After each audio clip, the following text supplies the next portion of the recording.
Hello and welcome to my channel. My name is Joan and this is Joan's Pointed Plate. Today's video is a collab video.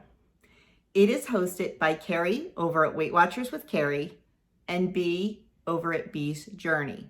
So I will leave the links to their channel down in the description box below, as well as all the other channels that are participating in this collaboration. Today's collab is all about hitting the reset button. It's been a wild year, last year into this year, with everything going on in the world, with lockdowns, with quarantines and all that. And it seems like there were two distinct camps with that. There was the camp that did really, really well with their weight loss and the camp that had a rough time. And either one is okay. This was unprecedented in our history. So we just had to go with the flow. I was in the camp where I did really, really great with my maintenance and with my weight loss during the shutdown. Let me backtrack just in case you're new here to my channel and found me through one of the other ladies. I started Weight Watchers at 198 pounds back in February of 2018. I hit my Weight Watcher goal of losing 56 pounds in September of 2018. And I hit my personal goal of losing 64 pounds in October of 2018. And I have kept it off ever since. I am about 8 pounds higher than I like to be right now. I'm still under my WW goal, but not at my personal goal. So I'm working to get that off. But I'm going to talk a little bit about that a little bit later on in the video when we talk about doing well versus not doing well during all the shutdowns. So now that I gave you that little bit of information, I did great during the shutdowns. And I think it was because we were home all the time. We are very social people. We love to be out and about. We love to be with friends. We love to be at parties. We like to entertain. I love to have people over and things like that. During the shutdown, that wasn't happening. So I wasn't indulging in a lot of party food. I wasn't,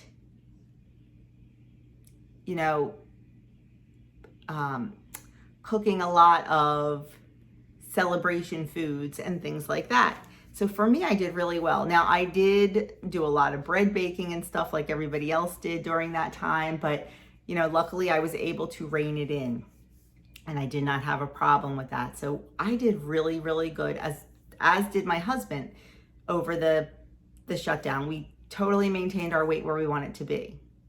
When things started opening up is actually when both of us gained a little bit of weight. Like I said, I gained, it depends on the week, between 5 and 8 pounds, and he's up about 4 or 5 pounds. When things started opening up and we started, going out to dinner more and going to friends' houses and, just doing social things, we had to learn all over again how to navigate those social situations. And it wasn't hard because we had those tools, but it also wasn't easy because it was like letting a kid free in a candy shop, just all the food, all the celebrations, all the parties starting again. So, that was my reset. And basically what I told myself is you just have to do it. I am a big proponent of tough love. If you watch my channel, you know that. Because that is what I respond best to. That is what I need. So that is what I give. I give the tough love. I'm all about giving yourself a little bit of grace and giving yourself an inch, but not giving yourself a yard. We can only make excuses too long. And that's what I want to talk about, is making a plan, not an excuse, to get back on track and either get the weight off that you gained or continue to lose if you're not at goal. You need to make a plan and not an excuse. Believe me, I have every excuse in the book. Yep, I've used them all, I've done them all, Now it's time for me to stop that and make the plan. Let me tell you, excuses are a whole lot easier to make than a plan. And excuses are a whole lot easier to stick to than a plan. But we have to look at the end result. What do we want? Do we want to continue to be overweight? Do we want to continue to be unhealthy? Or do we want to move towards the health, the goal? The only way you're going to do that is to stop the excuses and make a plan. So I just wanted to talk about a couple of very common excuses. And like I said, I've used every single one of these. I am no superwoman. And you know what? Sometimes I still find myself trying to use these. Luckily now I can kind of rein it in and stop myself. So one of the biggest excuses is, I'll start tomorrow. I have this or this week.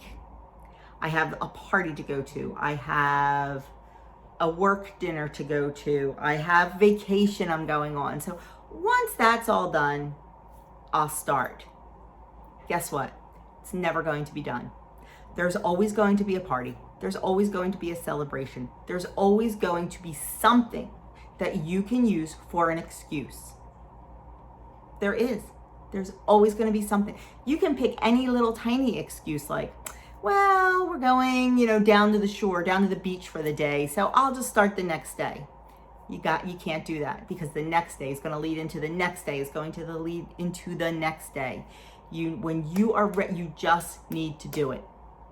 And it's okay if you're going somewhere or going to a party, because you can make good choices at the party. You can make good choices while you're on vacation. I'm not saying when you're on vacation not to have a special treat or not to have a something. There's always room for that. But those things are not excuses to go hog wild and eat ice cream every single day or eat, fried food every single day. That's an excuse. You need to make a plan. If you're going on vacation, say, you know what? We love to go out for ice cream and our vacation is 10 days long. 2 days we're going to go out for ice cream. You don't need ice cream every day. You don't.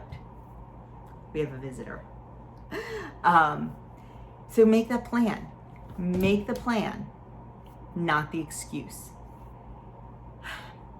And you also have to remember that parties and celebrations and vacations do not have to center on food. Yes, it's very easy. Food is a very, very social thing, but it doesn't have to center on food. You need to rethink your mindset. And if you're going to say, let's just say a graduation party, let the focus be on the graduate. Let the focus be on the people you are with. Let the focus be on the fellowship and the fun. And, maybe it's an outside party and they have games set up. Put down the food and go play a game. Do something physical. It doesn't always have to revolve around food. We need food for life. Food fuels our bodies. And if we start looking at food as fuel and not fun, it definitely helps. Now, I'm not saying food is not fun, because it is. And I love to cook and I love to make delicious food. You just have to know when to rein it in, especially at parties. Focus on the fellowship, focus on the fun, not focus on the food. Remember those F's. Fellowship, fun, and food is last. If you go in with that kind of attitude, it will definitely help. Allow yourself to eat, of course, because that's what you're there for. Usually, a meal is provided when you're at a party. Look over the food really well. Decide what you want to do and then go for it. And if you know you're going to a party, plan your day accordingly. I cannot stress this enough. Let's say you're on the blue plan. You have 23 points for the day. You can have a beautiful, beautiful 0-point breakfast and 0-point lunch and save all 23 of those points to eat at the party. Because face it, you don't know what kind of food there's going to be at the party, and you don't know how it's going to be prepared. So the best thing is to save that. Save those points. I see so many people who eat their normal breakfast and their normal lunch, and they go to a party with only 10 points left. We don't need to do that with Weight Watchers.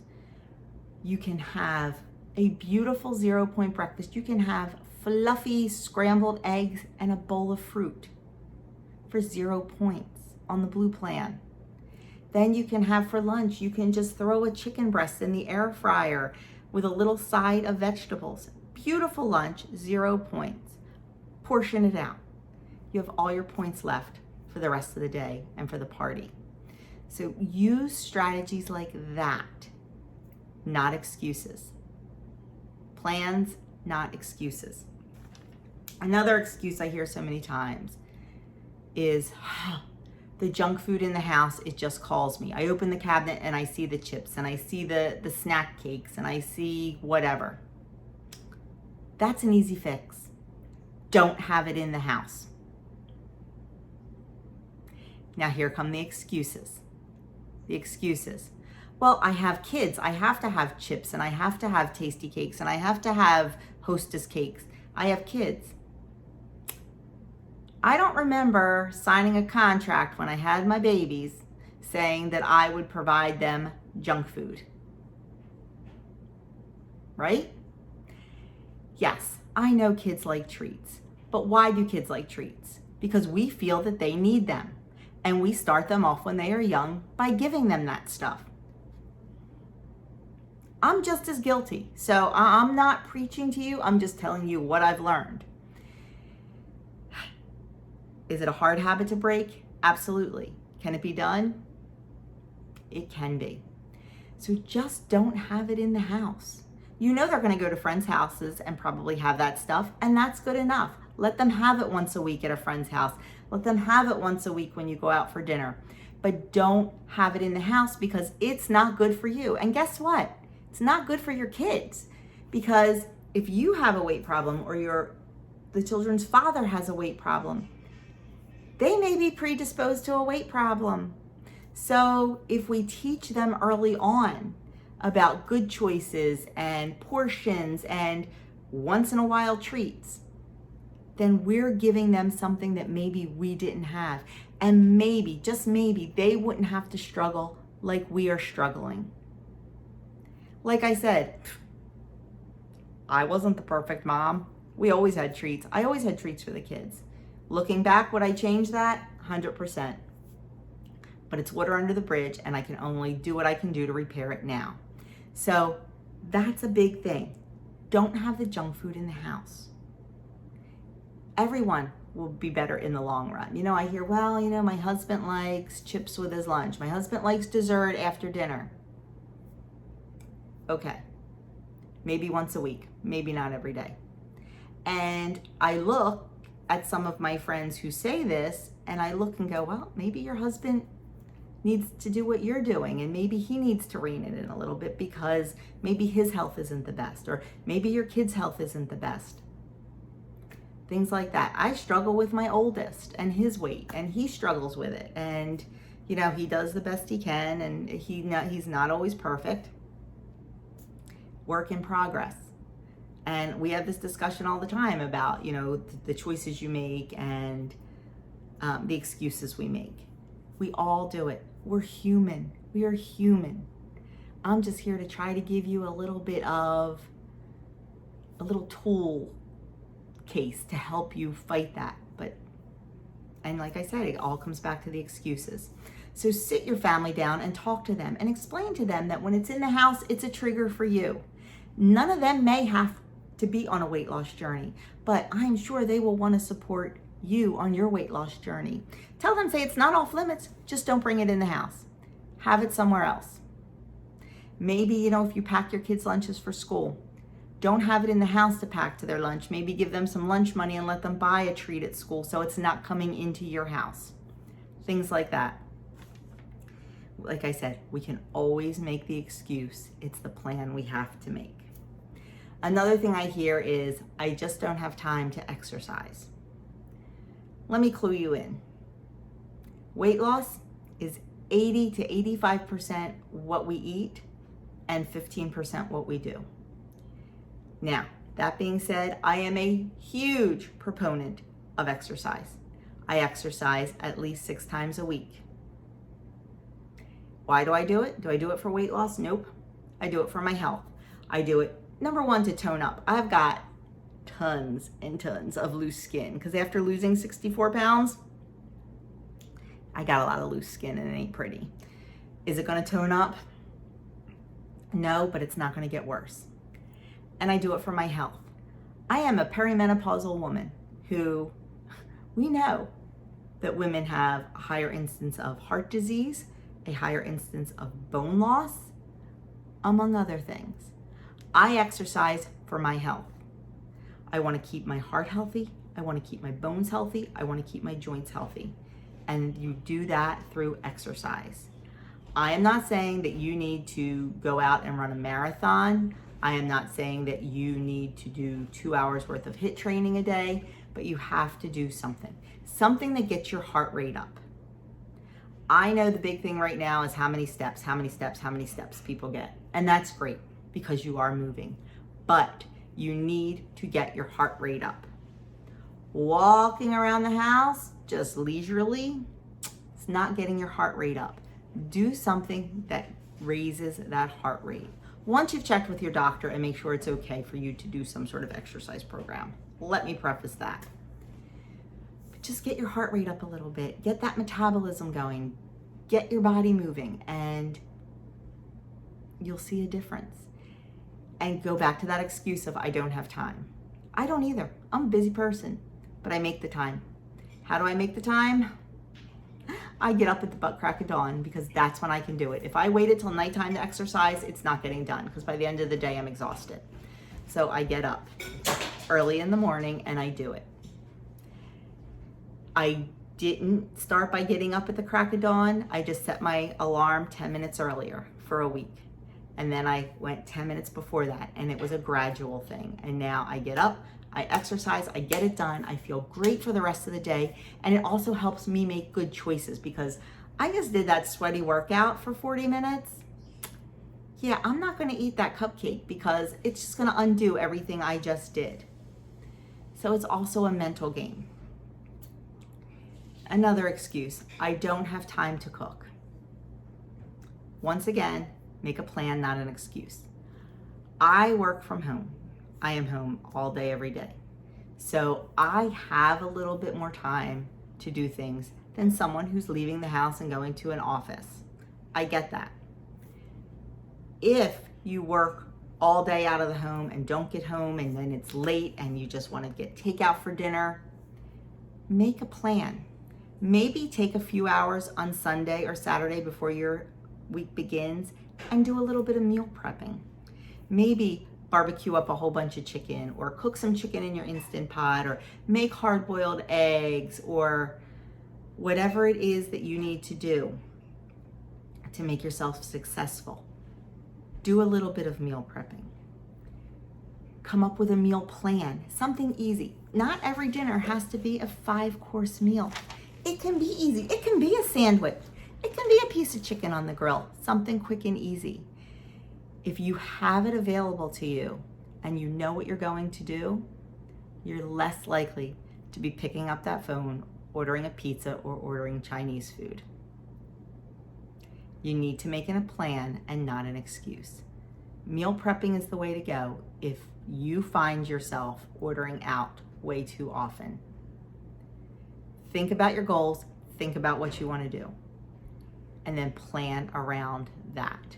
I meal plan every single solitary week. Every Friday, I put it up on my channel. I plan my dinners for an entire month at a time, and then I add in breakfast and lunch because I like to play with my points.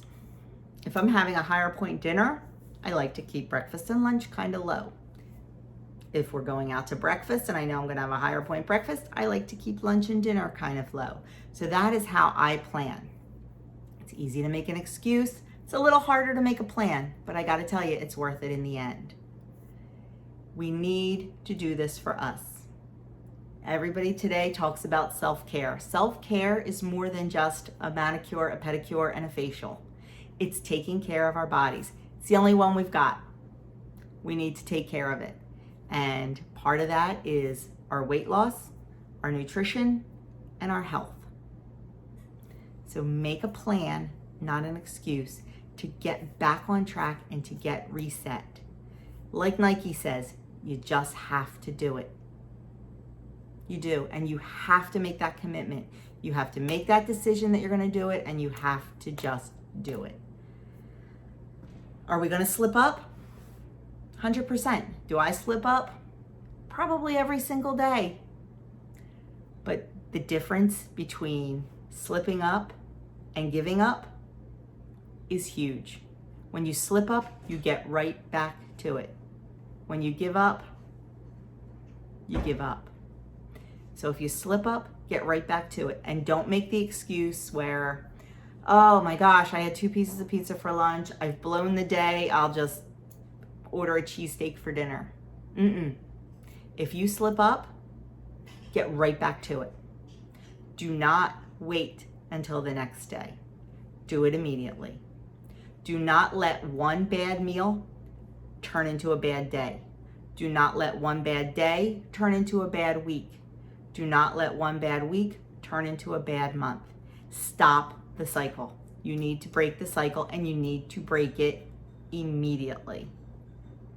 And I say that slow because I need to hear it too. Because it's easy. It's easy to make excuses.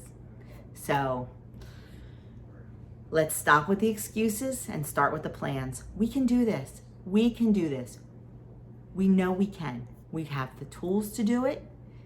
We have the knowledge to do it. We just need the mindset to do it. And that is the hardest thing. If you can dig that mindset out, you can do it. So if you need to reset, just stop and think. Write down your plan. Write down your excuses. And then cross those excuses out and go with the plan. Trust me, you will not be sorry. This was much longer than I wanted it to be, but I'm just so passionate about it. I am. And you can do it. If I can do it, anybody can do it. Honestly. So restart, reset. Let's go into this strong. Let's finish this year strong. We are half the year down. Half the year is gone. Let's make the second half of the year our time, and let's do it. So thank you so much for spending a little bit of time with me today. I hope you don't need to reset. I hope you've been great through all of this, but you know what? Chances are we need to reset something in our life.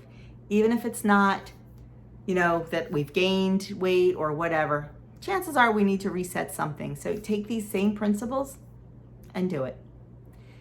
So that is it for me.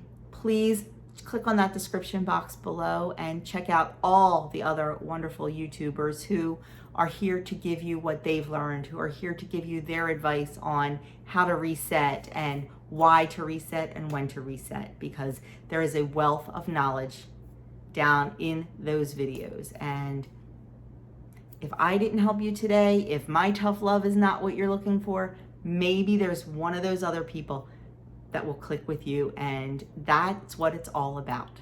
It's all about getting the help we need. And if I can't help you, I know you can find somebody who can. So thank you so much for watching. And if you're new here and you like what I have to say, I would love you to hit that subscribe button down below and be part of my community. I do day in the life videos because there's more to me than just weight loss. I do what I eat in a day to lose weight and to maintain my weight. I do monthly grocery hauls. I do weekly menus. I do weekend vlogs of just having a good time. So come along for the ride. I would love to have you. Thank you so much again, Carrie and Bee, for hosting this collab. And it was really good for me to hear the things I had to say and give myself a little reminder. So I hope it helped you also. Thanks again for watching. Like, subscribe, comment, and share this video if you know someone that it can help. Thanks again for watching, and I hope to see you very soon.